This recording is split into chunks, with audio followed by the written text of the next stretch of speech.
Meus cumprimentos a todos aqueles que, mais uma vez, se dedicam aqui a assistir a nossa série de programas dessa atividade acadêmica, Registro sobre Registros. Hoje é uma exposição de notas, comentários e glosas, objeto de gravação nos estúdios da Uniregistral. Eu cumprimento o desembargador José Renato Nalini, reitor dessa universidade, e agradeço o patrocínio que nos dá para essas nossas reuniões. Por igual agradeço ao doutor Flaviano Galhardo, presidente da ARISP. Cumprimento aqueles que, de maneira muito resistente, permaneceram aqui após a aula número 161 para ouvir a explanação desta aula 163, que segue tratando do tema da hipoteca, registro de imóveis e os títulos materiais inscritíveis. Para aqueles que até a próxima sexta-feira, da data da exibição desse programa, às 16 horas, compartilharem publicamente esta nossa exposição, far-se-á o sorteio de 5 exemplares na segunda-feira seguinte. O primeiro dos livros é esse Direito Imobiliário, com o subtítulo Direito Registral, Compra e Venda, Locação de Imóvel e Outros Temas, da editora Foco, de Indaiatuba, que é um livro em homenagem ao nosso amigo, professor José de Melo Junqueira, livro do qual participou o doutor José Renato Nalini, coordenado esse trabalho pelos doutores Alexandre D'Artagnan de Melo Guerra e Gilberto Carlos Maestro Júnior. Também Notas sobre Notas e Outras Notas, primeiro tomo, editado pela Lepanto. O opúsculo A Cidade de Deus, o Registro de Imóveis do Futuro, também da Lepanto. Trabalho da editorial Quinta, Registro Público de Imóveis Eletrônico, Riscos e Desafios, obra de que participaram o doutor Fernando Mendes Gonçalves, o doutor Sérgio Jacomino e terceiro. E, finalmente, esta obra interessantíssima, que é o primeiro volume de um conjunto de estudos reunidos de Miguel Ayuso, o eminente professor espanhol, grande constitucionalista e hoje um dos maiores pensadores políticos da Europa, a Constituição Cristã dos Estados, obra editada pela livraria Resistência Cultural Editora, lá de São Luís do Maranhão. Muito bem. Vamos hoje, portanto, com a aula do número 163. Desde a aula 160, portanto, algumas semanas passadas, nós estamos tratando, no fundo, de uma espécie de verbetário da hipoteca, dando pequenos conceitos.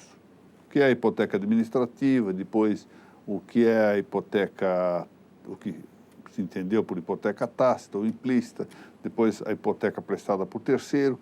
E hoje vamos aqui cuidar da hipoteca de segurança, ou hipoteca de seguridade, do que se trata e qual é o seu conceito próprio e o seu conceito também no direito brasileiro. Ficou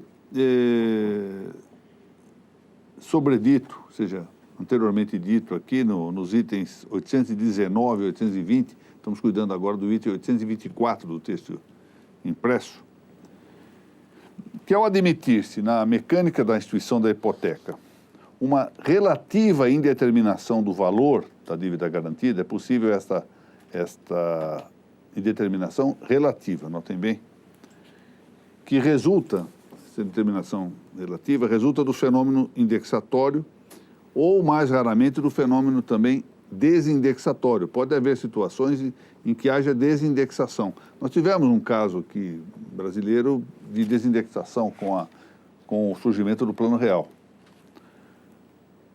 E esses próprios fenômenos, ou seja, da variação da moeda, da perda, do aumento do valor monetário, implicam uma relativa indeterminação do valor da hipoteca. Porque eu tenho uma dívida tal, essa dívida está sujeita à correção monetária, seja valorização, seja desvalorização da moeda, claro que há uma indeterminação. De maneira que, já por isso, o direito brasileiro aproximava-se de um terreno bastante próximo do conceito de hipoteca de segurança ou hipoteca de seguridade, do qual conceito vamos aqui tratar um tantinho. De modo específico, a hipoteca de segurança tem por objeto uma obrigação de existência de algum modo duvidosa, em seu sentido próprio, quer porque seja ela contingente, ou seja, prevê-se futura, quer porque seja subordinada a uma condição suspensiva. Então, ela é de existência duvidosa, no seu sentido próprio, por esses dois motivos. Porque se projeta para uma dívida futura, contingente, ou porque é uma dívida já existente, mas está subordinada à condição suspensiva. E, portanto, a hipoteca não é atual, não está atualizada. Significa dizer que, refugindo dos limites exatos da regra geral de que a hipoteca apenas existe quando existe o crédito em ato, que essa é a doutrina, por exemplo, sustentada por esses grandes autores do direito alemão, Enesero Skip-Wolf, no famoso Tratado de Direito Civil. A hipoteca de segurança, portanto, refugindo desses limites mais estreitos, desses contornos estreitos, gerais da hipoteca, preexiste ao crédito. Ou quando não preexista a ele, ou seja, o crédito ainda não existe, na primeira hipótese. Quando não preexiste, ou seja, o crédito existe, mas está submetido a uma condição que retém, ou seja, suspende a sua eficácia, que fica pendente, portanto, de um implemento de uma condição. Isso não significa, preciso considerar, que a dívida garantida não seja necessária para a plena realização da hipoteca de segurança. Ou seja, a hipoteca existe, preexistente ao crédito, mas ela só se tornará eficaz se o crédito aparecer.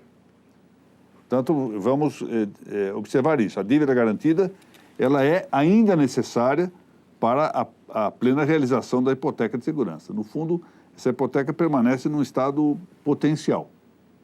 Ela já existe, está posta fora das causas, e nesse sentido ela tem atualidade, mas ela só vai efetivamente cumprir a sua plenitude de eficácia quando a dívida aparecer, existir, nos casos em que ela preexista essa dívida, ou quando se cumpra a condição suspensiva. Nesta linha, é a lição de Hedemann, que de modo paradoxal, assim ele observa, a hipoteca de segurança não depende do débito para existir. Interessante, ou seja, exatamente ela preexiste antes do débito. Uma vez que a garantia de seguridade existe de modo indiferente à existência atual da dívida ou de seu valor real. Pouco importa, a hipoteca já existe. Mas, por que há um paradoxo aí, como diz Hedemann? Para a sua eficácia, ela depende. Ou seja, para existir não depende, mas para que seja eficaz, depende. Ou seja, depende da existência e da quantidade do crédito determinadas por meios extra-registrais. Atenção a essa observação. Crédito e valor que são, ao revés, presumidos na hipoteca de tráfico ou hipoteca ordinária por sua só menção registral. Note, então, que o que distingue, nós vimos na aula objeto do texto do 162, que vai passar, terá passado para os senhores que estão assistindo agora pela via informática, na semana anterior, o que era a hipoteca de tráfico. Na hipoteca de tráfico, a menção registral do crédito e seu valor faz presumir uma coisa e outra, valor e crédito. Aqui na hipoteca de segurança, não. Nós vamos ter que verificar extra-registralmente qual é o valor do crédito e a própria existência desse crédito. Todavia, prosseguimos aqui.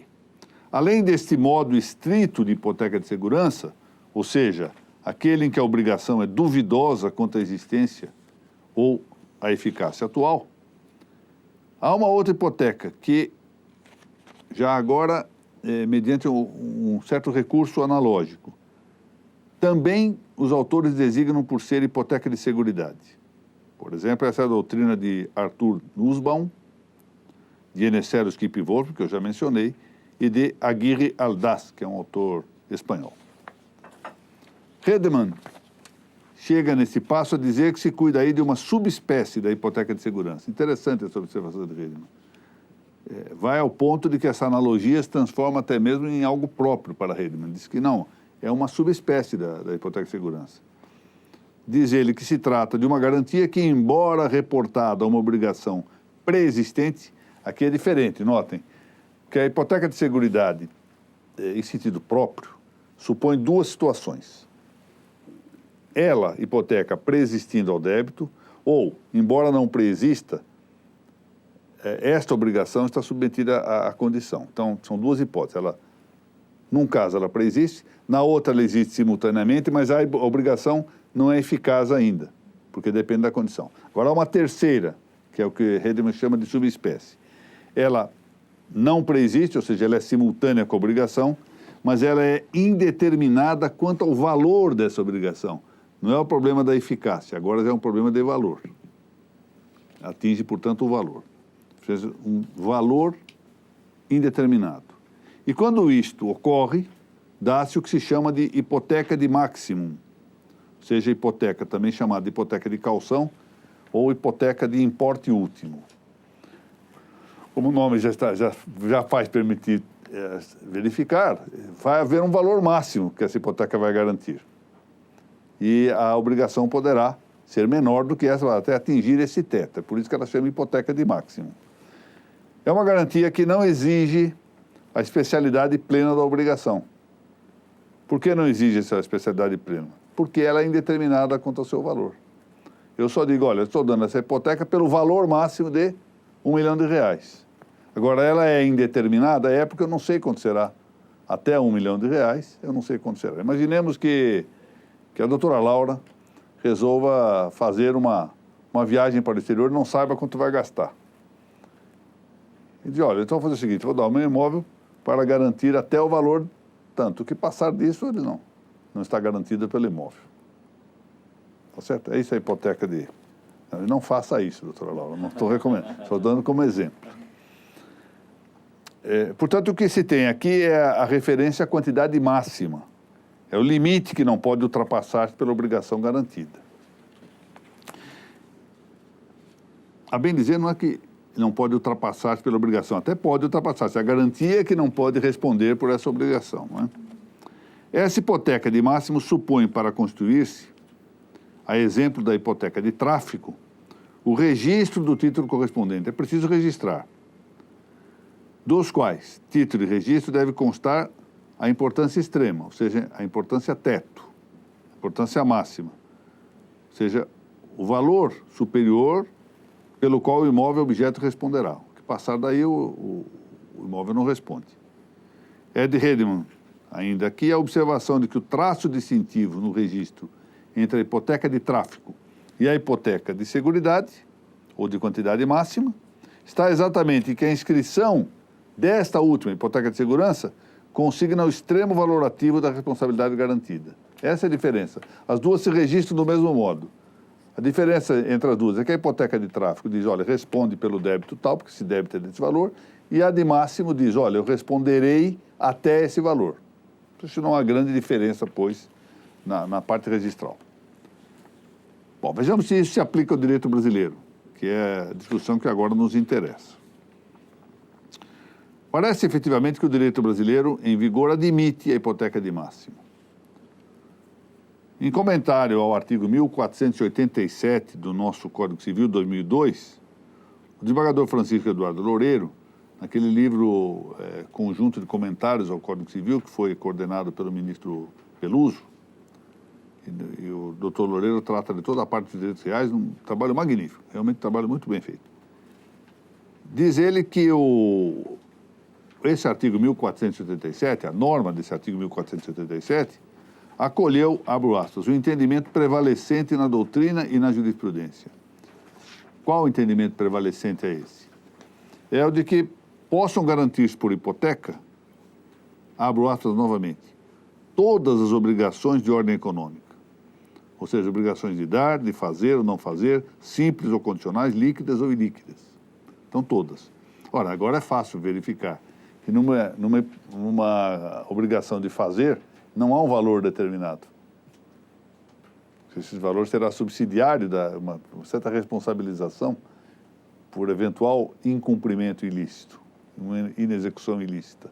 E, portanto, aqui é que marca a presença, do ponto de vista prático, a importância da hipoteca de seguridade. E ele adiante dirá, desembargador Loureiro, a lei cria uma restrição à hipoteca sobre dívidas ilíquidas sob condição ou futuras. Qual é essa restrição? A de que seja, diz ele, determinado o valor máximo ou estimado do crédito a ser garantido. Então, à luz do 1487, já se tem aqui a indicação da pertinência no direito brasileiro, da viabilidade no direito brasileiro, da hipoteca de máximo. É verdade, prossigo eu, que a cláusula final do artigo 1487 do Código Civil, que eu vou ler para os senhores, está reportada às dívidas futura ou condicionada, figuras ambas referidas na parte inicial do artigo. A parte inicial do artigo diz isso. A hipoteca pode ser constituída para a garantia de dívida futura ou condicionada. Essa é exatamente a hipoteca de seguridade, no sentido próprio, desde que determinado o valor máximo do crédito a ser garantido. Então, essa expressão final, desde que determinado o valor máximo do crédito a ser garantido, em rigor, parece só estar reportada a ideia de dívida futura ou condicionada. Todavia, o inciso 1º desse artigo 1424 dispõe que os contratos de penhor, anticrédito ou hipoteca devam declarar, para terem eficácia, abro aspas, o valor do crédito, sua estimação ou o valor máximo. Então, dando a impressão que agora já, embora normalmente se deva ler o parágrafo e os incisos, se devam ler o parágrafo e os incisos com referência ou com remissão principal ao caput, aqui parece que favorece uma interpretação extensiva no sentido de que o desembargador Loureiro mencionou. Dessa maneira, já pela tendência da linha adotada na jurisprudência doutrinária e na jurisprudência pretoriana, já por meio de uma compreensão sistemática do tema da hipoteca no Código Civil brasileiro, parece-me que se deva expandir a referência da parte final do artigo 1487 do Código Civil, para, com isso, abarcar os casos de obrigações atuais e incondicionadas. Agora nós estamos tratando nos tipos mais comuns da hipoteca de segurança. Não temos uma obrigação futura, nem uma obrigação condicionada. Estamos falando de obrigações atuais, portanto não futuras, e incondicionadas, não estão sujeitas a condições suspensivas, mas que têm o seu valor indeterminado, de maneira que nós apenas assinalemos a quantidade extrema ou máxima, quantidade limite do débito garantido. E aí estaria, portanto, permitida a hipoteca de máximo no direito brasileiro. Bom, já tínhamos indicado aqui, com apoio na doutrina de Hedman, que a hipoteca de segurança apresenta uma relação muito intensa com o débito, objeto da garantia, mais intensa essa relação do que aquela que se encontra com a hipoteca de tráfico. Por quê? Porque na garantia, ou a hipoteca de seguridade, a confirmação da dívida não emerge do registro. Portanto, supõe uma intensidade de relacionamento porque vai ter que provar realmente, ou seja, fora do registro desse relacionamento. Não é meramente formal, não é meramente presumido. Algo que deva ser provado na realidade. Diversamente, quando se trata da hipoteca de tráfego, a presunção relativa do que se indique já se recolhe do registro. É o registro que nos dá uma presunção relativa. E na hipoteca de seguridade nós vamos ter que ver efetivamente a realidade das coisas. Por isso, o efeito da legitimação registral não abrange a dívida correspondente à hipoteca de segurança. Este é um ponto interessante a referir.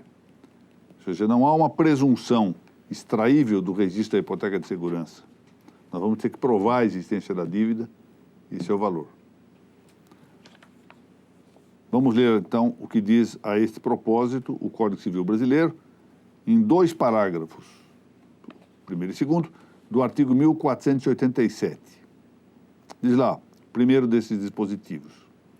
Nos casos deste artigo, 1487, a execução da hipoteca dependerá de prévia e expressa concordância do devedor quanto à verificação da condição ou montante da dívida. Nota, se a hipoteca estiver ligada a uma dívida sob condição suspensiva, o devedor deverá admitir que a condição suspensiva se realizou. Por quê? Porque é esse relacionamento direto com a dívida. Não há nenhuma presunção extraída do registro de que a dívida existe e esteja eficaz. E o parágrafo 2º prossegue. Havendo divergência entre o credor e o devedor, caberá àquele, ou seja, ao credor, fazer prova de seu crédito. Muito bom. Embora estas previsões dos dois parágrafos, 1º e 2º, do artigo 1487 do Código Civil Brasileiro de 2002, digam respeito expressamente à relação entre credor e devedor, vejam lá que está escrito tanto no parágrafo 1º quanto no parágrafo 2º, a referência à figura do devedor no parágrafo 1º e do credor e do devedor no parágrafo 2º. Reportando-se de modo pontual ao território da execução da hipoteca, está dito ali, para a execução da hipoteca. Não se pode restringir a isto o tema da eficácia e da extensão da garantia de segurança. Extensão e eficácia hipotecárias que também interessam a terceiros. E nesse sentido, de maneira explícita, a lição de Redman. Por que isso interessa a terceiro? Claro, imaginemos, para ficar numa hipótese, há um ânimo fraudatório. Deixa assim aberto uma hipótese para fraudar interesses de outros, do credor hipotecário, por exemplo, de um credor hipotecário ou de um credor quirografário, não importa, por meio de uma simulação de uma hipoteca de segurança. Tal observa a Aguirre Ardaz, não basta para confirmar todos os elementos do crédito da hipoteca de seguridade seu título e o registro correspondente. Ou seja, como é uma hipoteca voltada, seja a uma dívida futura, a uma dívida submetida à condição suspensiva ou de valor indeterminado, não é bastante o que consta do registro para que se extraia a presunção correspondente. Não só, volto a dizer, em detrimento do devedor, mas também em detrimento de terceiro. O terceiro também tem interesse em que isso se realize adequadamente. É aqui exigível recorrer aos meios extra-registrais para provar a atualidade do débito e seu valor. De maneira que é de entender que a publicidade da hipoteca de segurança não faz presumir, ou seja, não leva à legitimação registral, em caso algum, sob a existência e a quantidade real do débito. Isso é interessantíssimo observar. É uma exceção à legitimação registral. É muito, muito curioso, porque isso extrai-se do sistema, não é? Não está escrito na Lei de Registros Públicos que isto é deste modo. A esse propósito, Martin Wolf, no Tratado de Direito Civil Alemão, escrito com Enesseros e Kipp, Wolf diz que o direito do credor hipotecário, quanto a uma garantia de seguridade, há de determinar-se de consonância com o crédito. Aí, abro aspas, aqui é uma tradução, não é? Tal qual esse crédito é na realidade, e não como parece ser conforme o registro. Ou seja, o registro, neste caso, não gera efeito presuntivo, não gera efeito de legitimação registral. De sorte que a fé pública, aqui eu falo de fé pública porque o direito alemão tem essa característica de fé pública registral, não é o caso brasileiro. No caso brasileiro, legitimação registral, legitimação tabular, uma e outra, legitimação e fé pública, quando o caso, não se estendem ao crédito meramente indicado na inscrição. O fato de estar indicado na inscrição não apresenta valor presuntivo algum. Deste modo, o credor não pode meramente invocar o registro para confirmar seu crédito. Wolf diz isto: inscrito uma hipoteca de seguridade, presume-se que ela exista se o crédito existe. Então, entendam. Vamos ver, quando é que a legitimação registral vai gerar o seu efeito? Se eu provar que o crédito existe, eu presumo, relativamente, que a hipoteca exista. Mas, da existência só do registro da hipoteca, eu não retiro o efeito contrário em relação ao débito. Portanto, não se presume a existência do crédito. Interessante, não é? Interessante. E O que é curioso é que a gente nem sempre nota, porque isso é uma análise de sistema, né? Tem que envolver tanto o Código Civil quanto a Lei de Registros Públicos e verificar exatamente do que se trata. Assim, a prova ou confirmação do débito garantido pela hipoteca de segurança, que pode mesmo anteceder o vencimento da dívida, que pode também admitir confissão, que pode admitir transação, que pode admitir suplemento na via judicial, são as ações de conhecimento e monitória, segundo indica Francisco Loureiro. Ou seja, a prova do débito é indispensável para que a garantia surta seus efeitos. Se eu quiser discutir a hipoteca, eu tenho que provar a existência do débito. Normalmente não é preciso isso. Ou seja, na hipoteca de tráfico, eu apanho uma certidão do registro e já está resolvido o problema. Ingresso com ação e para execução. Na hipoteca de seguridade, não. Eu vou ter que provar a existência do débito. Reitere-se, pois, que, a despeito da restrição textual das normas dos parágrafos 1º e 2º do artigo 1487 do Código Civil de 2002, a confirmação da existência do débito garantido pela hipoteca também interessa a terceiros. Pense, por exemplo, na hipótese de um terceiro valer de execução de dívida quirografária com penhora de imóvel. Essa é a hipótese que estou dando aqui. Ou seja, um terceiro. Tem lá um crédito quirografário. E ele quer executar esse seu crédito. Entra em juízo para execução, crédito vencido, etc. Penhora o imóvel. A essa penhora se opõe uma suposta preferência originária do registro da hipoteca de segurança. Seria, em princípio, isso na hipoteca. Só que, neste caso, o credor hipotecário não pode meramente alegar o registro da hipoteca de segurança em seu favor. O que seria o caso na hipótese de um credor de hipoteca de tráfico. Simplesmente eu junto a certidão, o imóvel está hipotecado, eu tenho preferência. Não. Neste caso, ele terá que, embora seja credor hipotecário, terá que provar a existência do débito. Isso é uma situação interessante. Não é das coisas mais comuns no direito brasileiro, a prática do direito brasileiro. Mas, enfim, uma das razões de ser aqui das nossas reuniões está em apontar algumas especialidades, algumas especificações, algumas situações, embora não muito correntes do ponto de vista sociológico, né, de ocorrência frequente, que podem vir a ocorrer. Ou seja, a ideia não é só, embora num primeiro momento seja acadêmica, levantar questões, como convém a toda atividade acadêmica, levantar questões, colocar questões em debate, examiná-las, aprofundá-las, retificá-las, etc., mas, ao mesmo tempo, preparar, no campo do direito registral, tanto a advocacia, também a magistratura, o Ministério Público, mas, sobretudo, notários e registradores para certas situações. Porque essas coisas do direito são assim, né? Elas permanecem como que dormitando durante uma boa parte, e em determinado momento elas afloram, e quando afloram, nós precisamos ter algum material sobre o qual já está preparado, né? E é assim que se faz. Muito bem, ao encerrar aqui essa nossa aula gravada, quero mais uma vez indicar que aqueles que a compartilharem até a sexta-feira seguinte à exibição desse programa,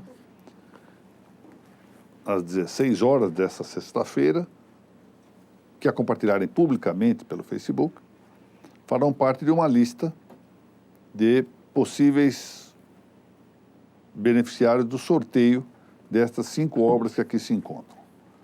As obras reunidas, o primeiro volume, que foi já editado pela Livraria Resistência Cultural, editora lá de São Luís do Maranhão, capitaneada pelo José Louredo Filho.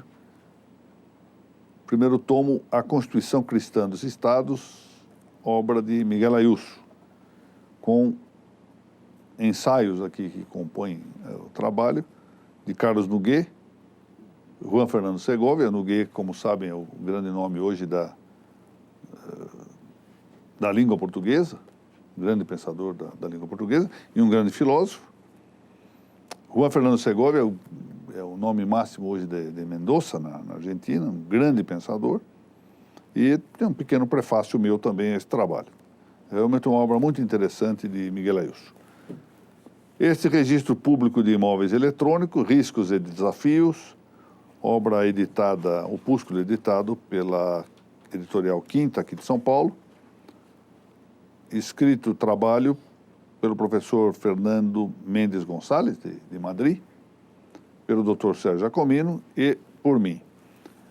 E, na sequência, este direito imobiliário, que foi escrito sob a coordenação do Dr. Alexandre D'Artagnan de Melo Guerra e do Dr. Gilberto Carlos Maestro Júnior, livro em homenagem ao professor José de Melo Junqueira, nosso querido amigo, e do qual o livro participou o Dr. José Renato Nalini, da editora Foco de Indaiatuba.